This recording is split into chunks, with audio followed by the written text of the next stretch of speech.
Allah is teaching you and me the importance of when you are about to face a big challenge, you will need support. Your iman, we cannot compare with the iman of Musa alayhi salam. We cannot compare with the closeness he has to Allah subhanahu wa ta'ala. He's speaking directly to Allah. I mean, how much closer do you get? And yet even he needs support. Sometimes the people who do oppression, the people who do wrong, they have a lot of power. They have a lot of resources. They have a lot of influence.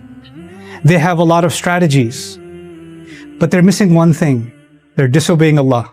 They're missing one thing. And when you're disobeying Allah, you can have police protection, you can have money protection, you can have government protection, you can have social protection, you can have people around you, you can have your tribe around you. You are not safe because you're not safe from Allah, because you're a criminal against Allah. Allah Azza wa Jal has given us stories in the Quran that are also in the Bible. But the stories in the Quran are much more brief. The Bible stories are much more detailed. So the story of Musa alayhi salam in the Quran might fit 50 pages, 70 pages, and that's it. That's the whole story. The story in the Bible is hundreds, if not thousands of pages. The same story, in much, much, much greater detail. So the question arises, why is there such little detail in the Quran when the people who knew these stories before us had so much more information? Why reduce the information to so little? The purpose of the Quran is very clear. It is not to tell the story. The purpose of the Quran is to use the story to teach guidance. The objective is guidance. The objective is not the story. If you have a tool in your hand, the tool is not the objective. The tool is used to meet the objective. The tool is used to accomplish the objective. The story in the Quran is one of the tools Allah uses to accomplish an objective. So every time we read a story in the Quran, we have to remember that we're not just reading a story. Every detail of the story has an objective. There is no detail mentioned without a purpose. And that purpose is for me and for you. It's not a purpose just for ulama, just for scholars. It's not just a purpose for some academic detail. The purpose of every one of those details in the story, even though they're so brief, the objective behind them is to impact, to affect something that I do in my life. So we're going to look at a few moments in the life of Musa alayhi salam. According to Surah Taha, this scene is described elsewhere also, where he was about to face Fir'aun. So this is mentioned, for example, in Surah Al-Shu'ara, Surah Al-A'raf, but now we're going to go through some of the ayat that belong to Surah Taha, where he's about to face Fir'aun. And the first thing I'd like to start with today is what Allah said to him. He said, اذهب أنت وأخوك بآياتي. You go and your brother go with my signs. You and your brother go. Now this is interesting because Musa alayhi salam was alone. He was on the mountain talking to Allah by himself. Harun alayhi salam was not there. And the entire conversation so far was just about Musa alayhi salam and Allah and his life. There was no mention of Harun alayhi salam so far. But when time came to go, now Allah says, go with your brother. Go with your brother to my sign, with my signs, with my miracles. Allah didn't even say yet where you should go. He first basically said how you should go. You should not go alone. You should go with your brother. Allah is teaching you and me the importance of when you are about to face a big challenge, you will need support. Your iman, we cannot compare with the iman of Musa alayhi salam. We cannot compare with the closeness he has to Allah subhanahu wa ta'ala. He's speaking directly to Allah. I mean, how much closer do you get? And yet even he needs support. He needs someone with him to go and stand in front of Fir'aun. Because in the end, we're human beings, we need support. But even when you have a human being with you, even that's not enough. Then you need the help of Allah. بِآيَاتِ اذهب أنت وأخوك بِآيَاتِ. Go with my ayat. So we need two things. We need human help and we need Allah's help. And we need both. Now what happens sometimes? People get more religious than Islam and say, all I need is Allah's help. I don't need anybody's help. Other times people say, I have a really good friend. He's a police commissioner. I have a really good friend. He works in the government. I have a really good friend. He's a lawyer. I have a really good friend. He's got a lot of money. I don't need anything else. So they rely on the human help and they forget about Allah's help. Or they rely on Allah's help and they forget about the human help. What is Allah teaching Musa alayhi salam? You will have to balance both. You need the human support. You need your brother, but you also need my ayat. Then he says, وَلَا تَنِيَا فِي ذِكْرِي. Both of you better not get lazy in remembering me. Another important part. When you are facing a challenge, he's about to go face Fir'aun. Maybe you're about to face a bully. Maybe you're about to face a big problem in court. Maybe you're about to face a big problem with the government. Maybe you're about to face a big problem in your family. Everybody has a different problem. When you have a big problem, all you think about is the problem. The only thing on your mind is what's going to happen, what are they going to say, what if they win, what if they do this, what if they say this, what if they lie about me, what if they, and you're constantly spinning in your head, what if. What is the dhikr in your head? The dhikr in your head is your enemy. The dhikr in your head is your fear. The dhikr in your head is your anxiety. Allah says, you are about to go face Fir'aun. Musa alayhi salam should be thinking, man, what if they kill me at the border? What if one police officer gets excited and shoots me? What if I go there and the first thing he does is take his head off? What if they kill my brother? What if? There's a million what ifs. Because he's going to go from the mountain and he's going to go all the way to the castle of Fir'aun. That's a long journey. And along that journey is the entire army of Fir'aun and the entire government of Fir'aun. And you don't just walk into his palace, you have to get to the gate. And when you get to the gate, there's security. And after security, you have to get inside. And maybe some general stops you or some other officer stops you and you can't go. How many people here try to go get an appointment with somebody and they say he's not available? Come back tomorrow. Or they get inside and say, oh, I don't want to hear this. And he dismisses you. There's nothing you can do. There's so many barriers. So you're thinking about that all the time. And he's telling him and his brother, don't get lazy and just remember me. Don't be overwhelmed by these thoughts. Don't be crushed by the thoughts of your challenge, of your enemy, of Fir'aun, of his power, of his strategy. Concern yourself with remembering, I am sending you. I am sending you. So the thing is, what's beautiful here is, Allah didn't tell him, اذهب إلى فرعون مع أخيك. لم يقل ذلك. يعني لم يبدأ بالمهمة. لم يقل له اذهب إلى فرعون. بدأ بالقول قال سبحانه وتعالى اذهب أنت وأخوك بآياتي ولا تنيا في ذكري اذهب إلى فرعون.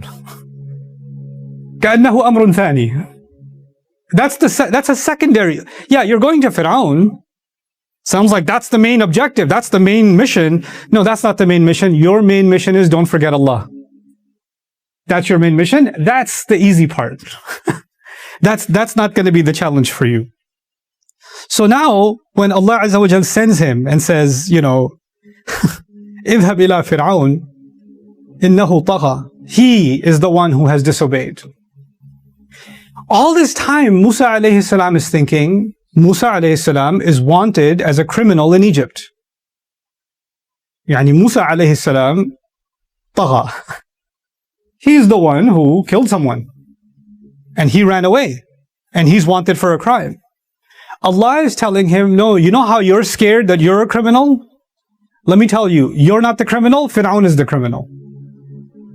You're not the one in trouble, he's the one in trouble. You're not the one who's supposed to be nervous, he's supposed to be nervous. So go. إِنَّهُ طَغَى. And so what do we learn from that? We learn from that sometimes the people who do oppression, the people who do wrong, they have a lot of power. They have a lot of resources. They have a lot of influence. They have a lot of strategies. But they're missing one thing. They're disobeying Allah. They're missing one thing. And when you're disobeying Allah, you can have police protection, you can have money protection, you can have government protection, you can have social protection, you can have people around you, you can have your tribe around you. You are not safe because you're not safe from Allah, because you're a criminal against Allah. You're a criminal against Allah. Musa alayhi salam is teaching him the only one who's not safe right now is him. You're safe, you're with me. He's the one who's not safe. It's a change in mentality. This is why not forgetting Allah is so important. We forget Allah so easily, and when you forget Allah easily, you feel unsafe. When you remember Allah, then you realize you're under the security of Al-Mu'min, the one who gives safety. Al-Muhaymin, the one who protects. There's nothing for you to fear. They still say, and then Allah says, when you go to him, فَقُولَ لَهُ قَوْلًا لَيِّنًا. Both of them. He says to them, speak to him softly. Speak to him nicely, gently. Don't get angry.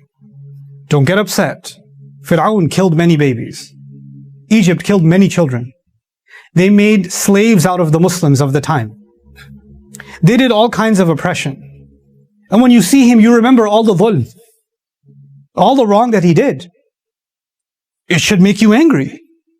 And when you get angry, it's going to show in your tone. Right? And on top of that, Allah is telling him he's not just hurt humanity, he is a taghi, he's a rebel against Allah himself.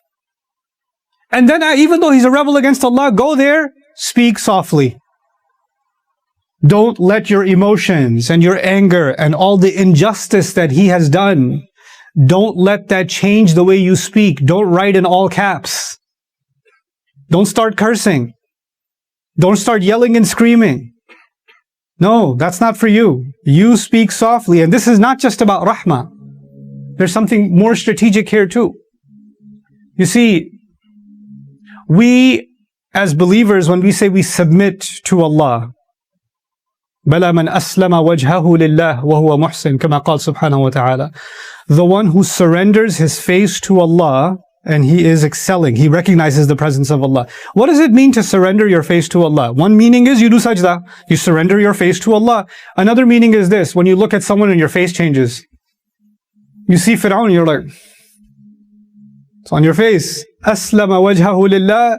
You don't just go like this and say, how are you? How's your day? I'm going to speak to you nicely. That's not nice. Your entire emotions are under control by Allah. Just like, when we make salah, our movements are controlled by Allah. We don't just move our arms anywhere we want. We just move our body any way we want. The Imam says, Allahu Akbar, we go in ruku'. He says, Sami Allahu liman hamida, we get back up. We're in complete control physically.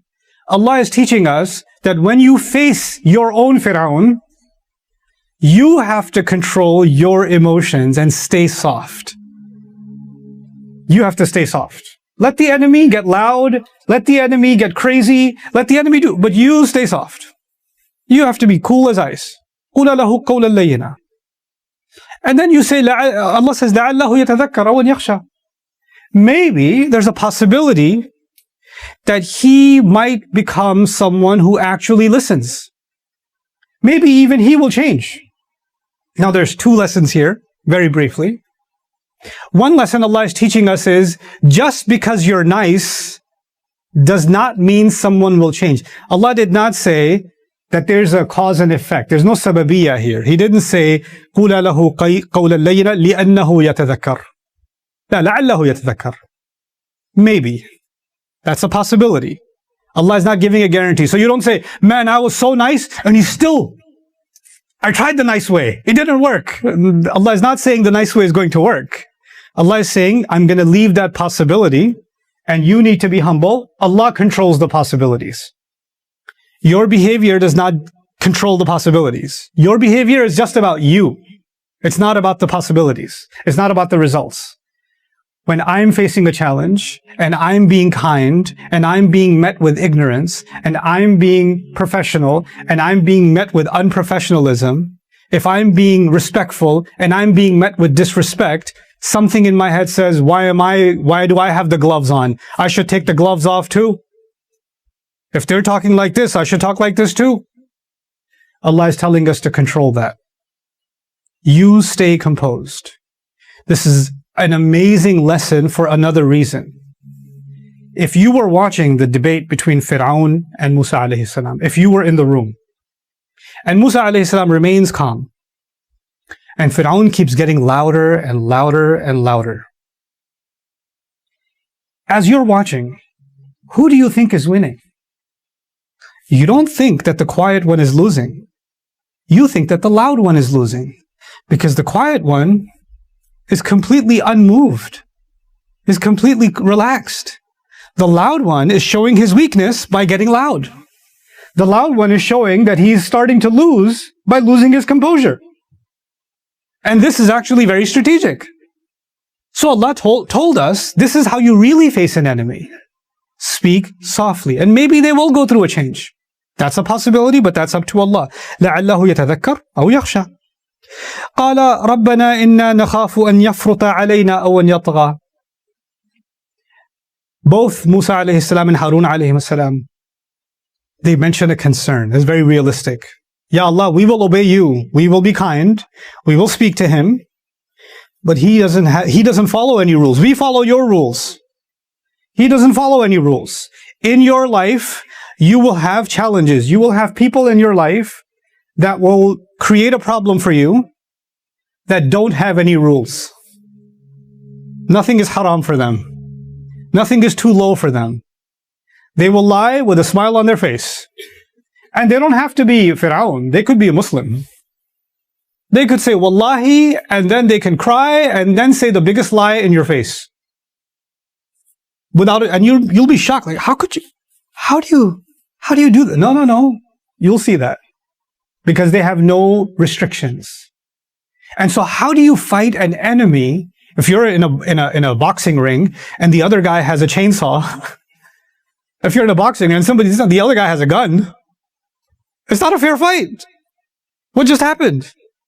So now they are telling Allah Azza wa Jal, both Musa and Harun are telling Allah Azza wa Jal, that we're going to enter this ring, we're going to enter his court, and he will yafruta alayna. He's going to commit every crime against us.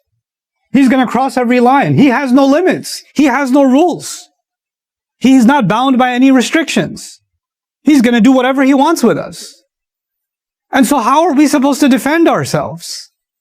And they're right. Fir'aun has no rules. Fir'aun has no restrictions. What is Allah's response to him?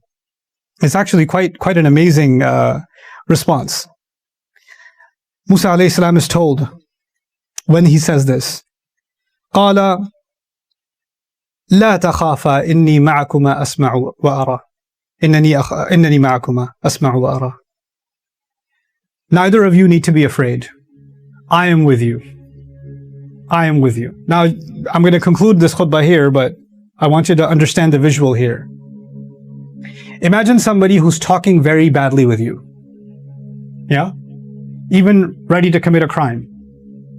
But they don't know that behind the door, there's a police officer. They don't know. The door is open, behind the wall, there's a police officer. There's 10 police officers. But they don't know. And they're talking, I'm going to kill you, I'm going to do this to you, I'm going to do that to you. What are you going to do? You can't stop me. You see this gun right here? And he's there talking. And they have no idea that there's somebody behind the door listening and somebody's watching. Because they don't remember the authorities, they become very brave. They become very loud. They become very scary. But because you know that there's police on the other side, and there's a camera on, you know you're completely calm. Because this guy, the more he thinks, this person, the more he thinks that they are winning, they're actually digging their hole. Allah says, why are you afraid? When you're in the room and he's doing these things, who else is in the room? I'm with you. I'm listening. I'm watching. You don't have to be afraid. You don't have to be afraid. As much power as Fir'aun has, he has nothing compared to Allah. He's got nothing. So just remember my presence. This mentality is very difficult. It's very hard to be in the room with Fir'aun. And at that time, all you can think about is Fir'aun and his words and his attacks and his power and his soldiers and his position and his advantage. That's all you can think about. And in that time, you think Allah is in this room. مَا يَكُونُ مِن نَجْوَى ثَلَاثَةٍ إِلَّا هُوَ رَابِعُهُمْ. There's no secret meeting ever that happens of 3 people. The 4th one is Allah. Allah says. When the believers took a bay'ah, you know, Yadullahi fawqa aydihim. They put their hands on each other. Allah says Allah's hand is above their hands. Allah's presence changes everything.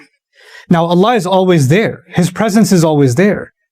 In my mind, it disappears. In my mind, the moment it disappears, I don't know how to deal with the Fir'aun in my life. But the moment I bring Allah back, then my fear disappears. My anxiety disappears. My ability to control my emotions comes back. My ability to navigate this challenge comes back. My ability to see that they're breaking all the rules, I recognize Allah is giving them innama numli lahum liyazdadu ithman. Allah says there's a rule. Sometimes people do a lot of bad things and nothing happens to them. Fir'aun did not die in one day. Fir'aun did crime for many years. So you could look at that and say he keeps getting away with it. And Allah has described in other places in the Quran, Allah only gives extra leash so they can earn more sins. You know, if you stop the recorder now, they only confess to one crime. If you keep them talking, they might confess to the other murders they committed, the other crimes they committed. So let them keep talking. Don't arrest them yet. You know what police do, these sting operations where they could arrest the guy right now, but they want to let him go because they need to know if there's more going on, or let him get even a bigger sentence, a bigger crime that they get caught for. That's the logic that Allah describes in the Quran for criminals.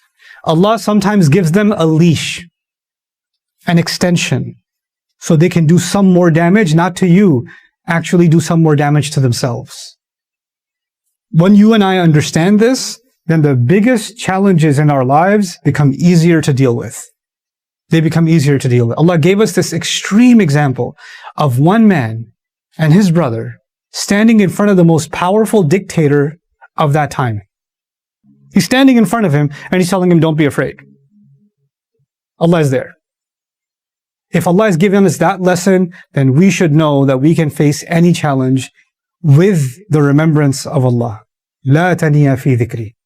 It's so remarkable. We think of the dhikr of Allah as something so simple. It is one of the most powerful tools that a believer has in their life. May Allah make us a people truly of His dhikr, especially in difficult situations.